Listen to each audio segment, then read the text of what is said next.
All right, so for sure, I think we had a lot of fun on our trips, especially with like connecting with each other, like you know, being with someone and laughing and like being outside of Newark itself or St. Benedict's. It felt different. Being on the train and you see like, or being in New York, you see a lot of like different things compared to Newark. Like a lot of different things. I don't know if you guys, open up to that one. Like I seen a lot of. Like Newark full of ghetto people. Yeah. New York don't got that. New York, they have a lot more proper people. Different. It's a different atmosphere. I would say each town, each city has their different like their their goods and their bads. So I can't really say that, but like. Could you elaborate on that? Huh? Each town has the good parts and the bad parts, bro. Yeah, like. But like, let alone that, it's a big world out there. Like, excuse my language, it's a big ass world out there. Don't be so little minded. Right. Like New York is like a wonderful place. Yeah. Why do you think they call it the Big Apple? That's big stuff in the city. So, yeah.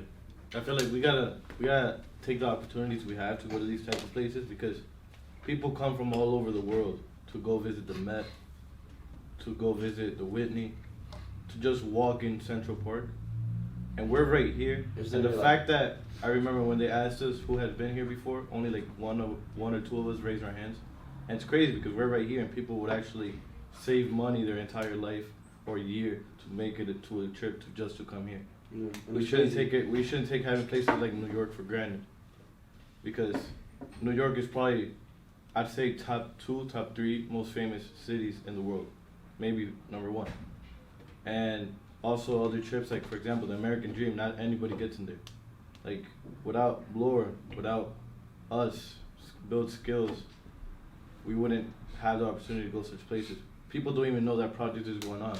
And when that project opens up, it's probably gonna be the best mall in America. Big bucks. It's not only gonna be big, it has I'm not gonna spoil what it has, but it's just amazing. I didn't go there myself, but the fact that the class got the opportunity to go there, it's crazy.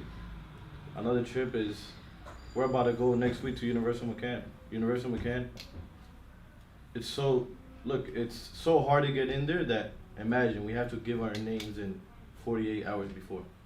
It's just not anybody gets in there. People would kill to get a job there. People would kill to get to talk to somebody there. It's insane. We're gonna go to a company that like does like commercials and everything for BMW, correct? Mm-hmm. So it's just insane. And the fact that we're gonna probably be able to show them our content and get their feedback is insane because we're not getting feedback from a random advertiser in Broad Street. We're getting feedback from an advertiser that goes all over the world.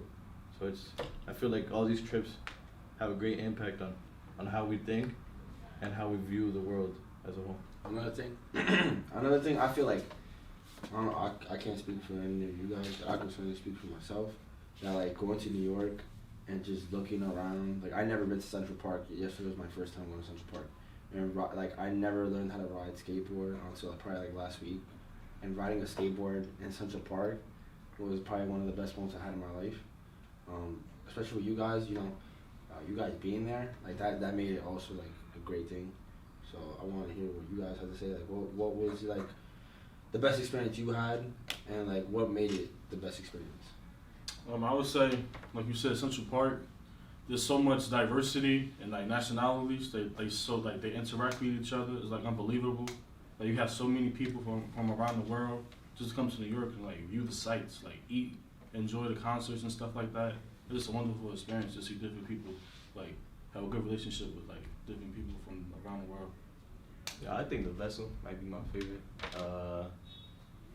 moment of the trips because it doesn't look so high from like when you're at the bottom. When you get all the way up to the top and you look down and the people are like ants, that's a whole different perspective of how you're looking at it.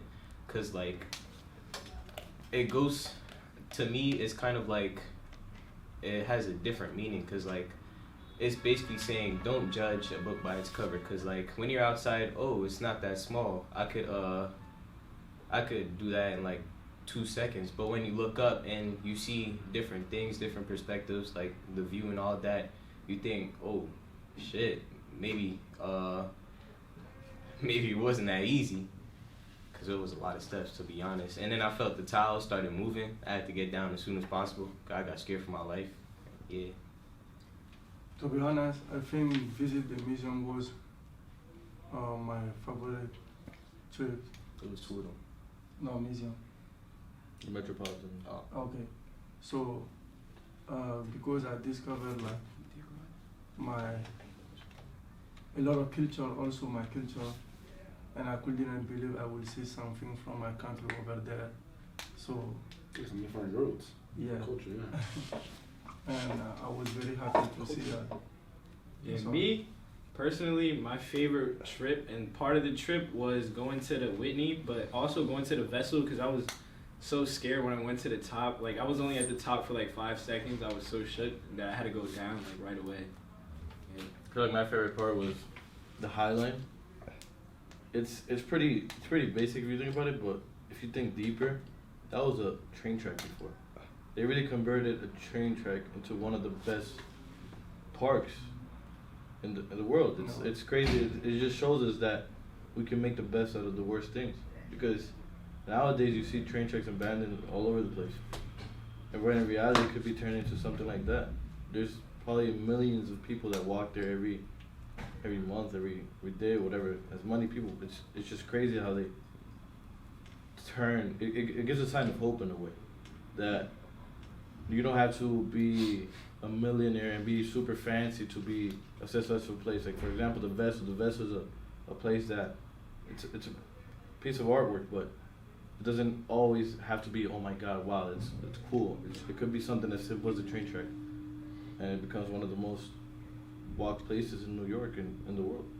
Or yeah, a random like statue of Donald Trump in chains, and he was in a prison jumpsuit. I'm like, what the hell? Oh, I got a picture of that one. I got a picture of that one. No, but I think also like, I think when we split up and we went to the mall, like I go to malls all around Jersey, from Garden State to Willowbrook, Lily Garden, but that mall in New York was different, you know, and it kind of made me feel like it was really high in terms of the floor levels. Like, you know, like you see a regular mall here, it's like two floors, or just one floor, and like seeing like a 4 or 5 like floor mall, like you really think like, wow, like the architecture behind it, and like the demand of all the products inside those stores is probably really high for it to be in that like area near the Vessel. And also I think like we also had a good time with the photography. Like, we always like wanted to take pictures, like, and after we even got tired, like we still take pictures, and like at the end of the day we would still like screenshot them, post them, you know, at Build Skills, you know. And we want to thank Gary for that one, because, you know, without his work, we wouldn't have had a good time, I don't think, if we just went by ourselves and did everything by ourselves. You know, having that, not like, if you have someone to guide you, you go farther. So he kind of just put us like in an environment that like I never been in, like New York, like really that much. And like he said, like, look, like here's different things, and then like here's the history, look stuff up, you know, be more open-minded instead of just staying in such a closed area and just looking it up on YouTube, you know, when you could actually go see it for yourself, you know. So that really touched me. Yeah, one more thing about the Highline is that, like, no matter, like, it used to be a train track, like Samir said, like, abandoned, like, no matter what your circumstances are, like, you could always make it out, like, as long as you, like, put your time into it. Like, it was an abandoned train track, now it's, like, one of the most visited places. Like, no matter your circumstances, like, you could make it out. Like, you just gotta work. All right, guys. Thank you.